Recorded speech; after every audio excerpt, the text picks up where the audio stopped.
Creative institute में आपका स्वागत है।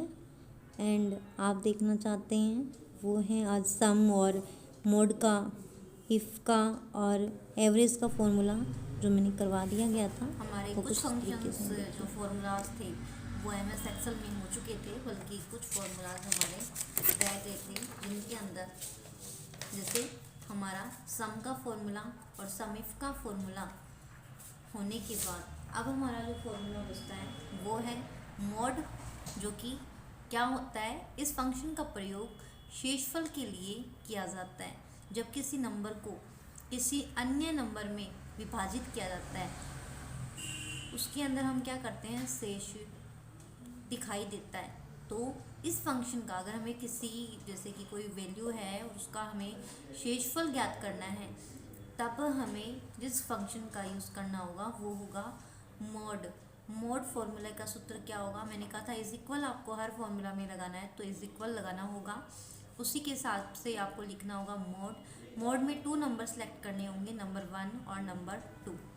एग्जाम्पल देखिए आप, मान लीजिए आप सेल क्या करते हैं, मान लीजिए आपने 2 नंबर में वैल्यूज़ डाली, जैसे आप देख रहे होंगे 2 नंबर में आपने जैसे 5 और 12 दो वैल्यू सेल के अंदर आपने डाल दी और इज इक्वल इन दोनों को क्या कर लिया, रेंज को सिलेक्ट कर लिया, ठीक है।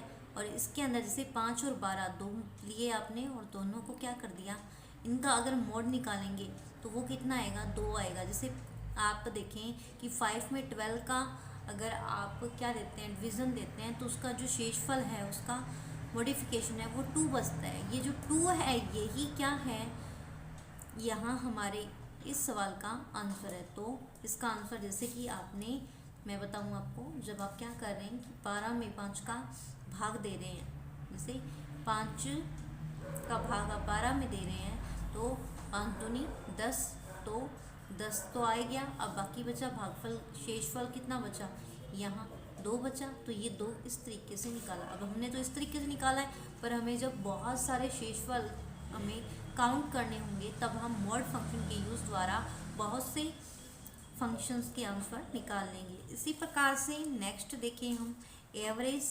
इस फंक्शन का प्रयोग सेल में रेंज की न्यूमेरिक डेटा वैल्यू का औसतन ज्ञात करने के लिए ज्ञात किया जाता है। अगर हमें किसकी औसत निकालनी हो तब हमें एवरेज का फॉर्मूला लगाना होता है। तो सेल रेंज सेलेक्ट करनी होती है, जैसे कि is equal range average number 1 और नंबर 2।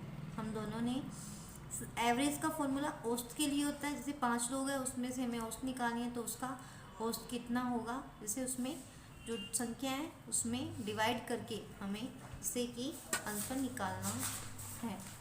जैसे हमने बहुत सारी वैल्यू ले ली, देखिए इस तरीके से। यहाँ मान लीजिए कि सेल क्या ले लिया आपने, B3 और E3। B3 को छोड़िए एक बार, आप देखिए ये 5, 12, 15, 9 न्यूमेरिक वैल्यू डे स्टोर ले ली है। तो उसके लिए एवरेज का फॉर्मूला लगाना होगा। एवरेज के लिए आपको क्या करना होगा,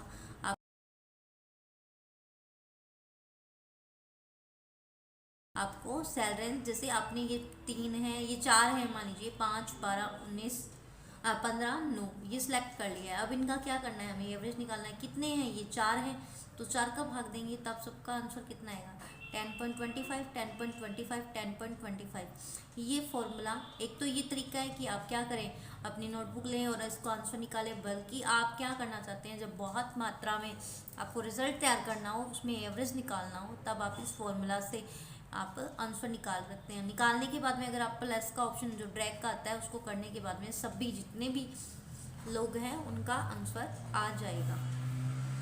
इस प्रकार से आज हमने इम्पोर्टेंट जो फॉर्मूलाज चल रहे थे, सम और सम इफ के बाद में एवरेज और मोड का फॉर्मूला सबसे ज़्यादा काम में लिया जाता है। Thank you so much.